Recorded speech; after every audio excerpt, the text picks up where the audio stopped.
Salut mes petits pragmas. Alors vous savez que le gouvernement vous demande de faire des économies. Le gouvernement cherche à vous taxer pour rembourser les dettes. Le gouvernement cherche toujours de nouveaux impôts à lever pour faire rentrer des fonds dans l'État.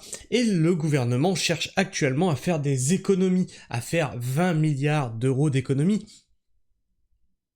Bien entendu, l'effort, il va pas être demandé à notre cher gouvernement, mais à toi, à moi, à nous, de rogner un petit peu sur les services publics, de tout ça, tu vois.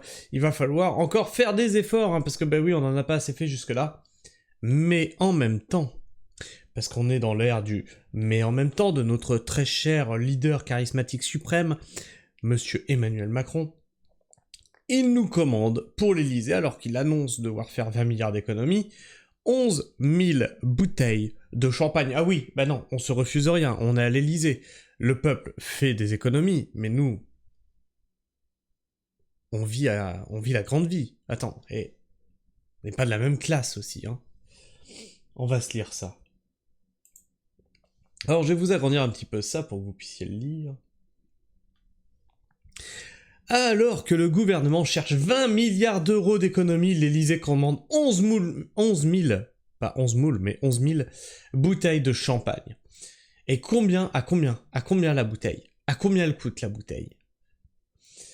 Selon les informations de l'Informé, l'Elysée a lancé un appel d'offres portant sur son approvisionnement en champagne. Bah oui, parce que pourquoi boire de l'eau, hein? Pourquoi montrer l'exemple? Pourquoi avoir un devoir d'exemplarité, hein? Bah non, ça sert à rien. Sur son approvisionnement en champagne pour les 4 prochaines années. Une commande de 11 000 bouteilles pour un montant total maximum de 550 000 euros. Ça va, c'est même pas 1 million. C'est même pas 1 million. Ah, ça va. On va pas en faire un drame. On demande 20 milliards d'économies. On dépense un demi-million. Ça va. Ah. Je suis sûr qu'ils sont capables de nous la faire, celle-là. Oui, mais ça vous paraît énorme, mais en fait... Non, mais pour l'Elysée, en fait, c'est des frais de fonctionnement, quoi.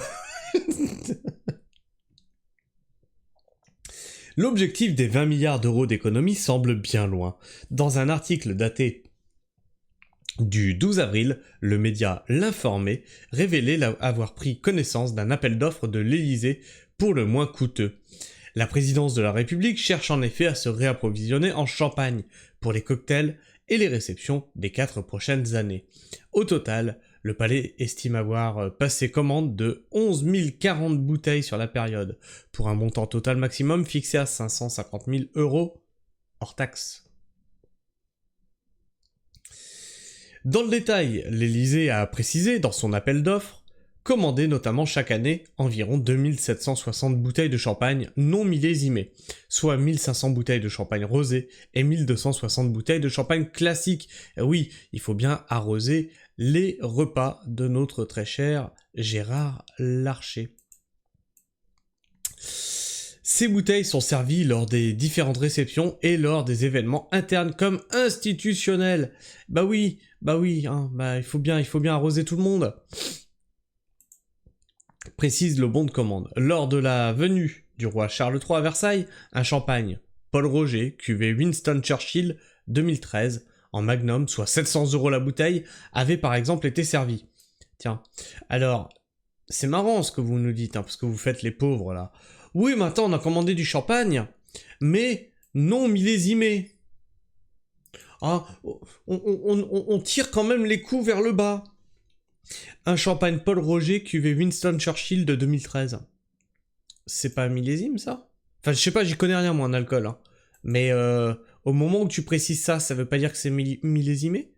La bouteille à 700 balles, ça va, tu sais ce que ça représente sur un SMIC? Tu sais ce que ça représente sur un SMIC? C'est la moitié d'un putain de SMIC dans une putain de bouteille. Comment vous voulez vous mettre à la place de ce que vivent les Français? C'est impossible. C'est impossible à ce niveau-là. Objectif 20 milliards d'euros d'économie pour 2025.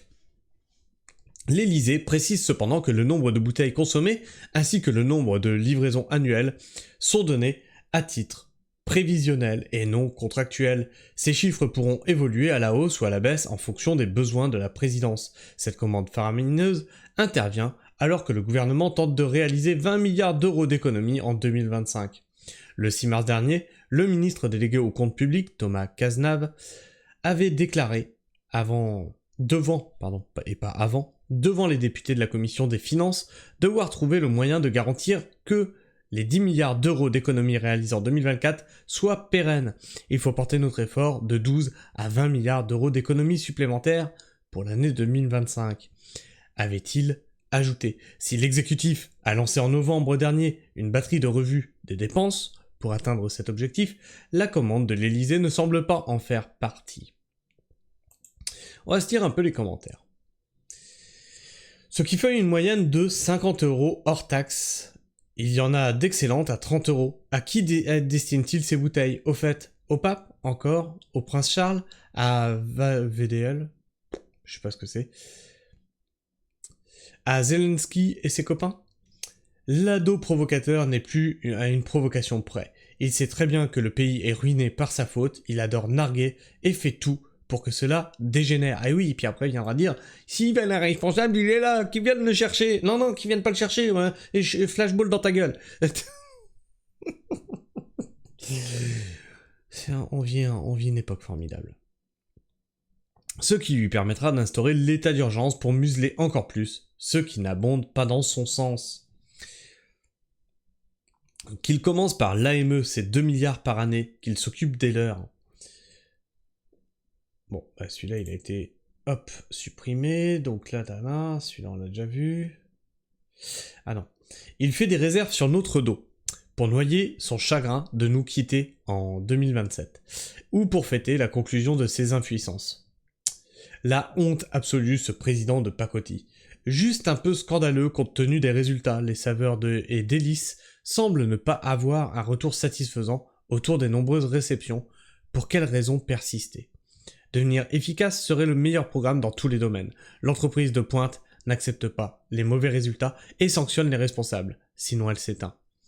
C'est vrai qu'il pourrait acheter du Champomy ou du Coca-Cola, ce serait une sacrée économie, d'autant que la plupart des gens qui vont le boire ne viennent même pas pour cela. Encore un super article profond et détaillé. Merci Valeurs Actuelles de tant de réflexion. C'est décevant de votre part un article pareil. Si c'est pour critiquer le président, ça m'étonnerait que ce soit un gros fanat de boissons alcoolisées. Et quand l'archer va déjeuner à l'Élysée, ça m'étonnerait qu'il marche au coca. Bah oui. Voilà, c'est ce que j'ai dit en lisant l'article. Étonnamment, j'ai pensé à ça direct, moi. Beaucoup de ceux qui participent au paiement des festivités de l'oligarque, président des riches, ne goûteront jamais à ce breuvage, étant donné la politique, avec son UE fédéral nuisible, il leur fait subir. Je veux rien dire. Il aurait tort de se priver, c'est avec l'argent des Français qu'il se paye son champagne, et pour combler le déficit que monsieur augmente avec sa commande de champagne, le reste à charge augmente de 1 euro à 2 euros. La honte ne le dérange pas. Enfin, bref, vous voyez que on a un état de plus en plus déconnecté du peuple. Une fois qu'ils sont mis au pouvoir, comme disait Coluche, c'est là qu'ils se prennent pour les rois. Une fois qu'ils sont là, il n'y a plus rien à leur dire, ils font ce qu'ils veulent, et puis après, on n'a même plus le droit de manifester. Et rappelez-vous que pendant les JO, ils vont saccager le code du travail. Et bien sûr, ils nous ont dit, oui, attention, non mais c'est que pendant les JO. Non, parce que, c'est-à-dire que pendant les JO, on supprime le droit de grève. Pendant les JO, on va vous faire des heures sup non payées. Pendant les JO, vous allez faire plus de 40 heures déjà. Pendant les JO, plein d'excuses pour saper le code du travail, mais est-ce que vous pensez réellement qu'après les JO, ça va revenir à la normale? Non, mais regarde ce qui se passe, regarde juste ce qui se passe. C'est de la folie, ils se foutent de notre gueule ouvertement, c'est un truc de fou. Enfin bref. Je sais pas ce que vous pensez de tout ça en tout cas, n'hésite pas à me partager ton avis et ton opinion dans l'espace commentaire, et puis bien sûr comme d'habitude, tu connais la musique, tu t'abonnes, c'est par là, tu cloches, tu likes, tu partages si tu aimes mon contenu, c'est très important, si tu aimes ce que je fais, de le partager avec des personnes qui apprécieraient aussi d'écouter ce que je fais. Et puis, bah, si tu veux aller plus loin dans le soutien de cette chaîne, tu peux aussi accompagner ton commentaire d'un super thanks. Alors ça, c'est le nom de YouTube, hein, c'est le nom que YouTube lui donne. Moi, j'appelle ça le don merci. C'est à côté de ton commentaire, t'as un petit cœur avec $1 au milieu. Et puis, bah, avant de taper ton commentaire, t'appuies là-dessus. Tu fais un petit don de 2, 3, 4, peut-être 3 millions de dollars, que sais-je. Et puis tu tapes ton commentaire et il arrivera directement en notification sur mon téléphone portable. Et donc je le verrai mieux que les autres. Ah, enfin bref. Et puis il y a la page Tipeee aussi. Enfin bref, quoi qu'il en soit, tout ça n'est pas obligatoire. Mais si tu le fais, je t'en remercie. Je te fais la bise. Prenez soin du sol et restez pragmatique. Ciao.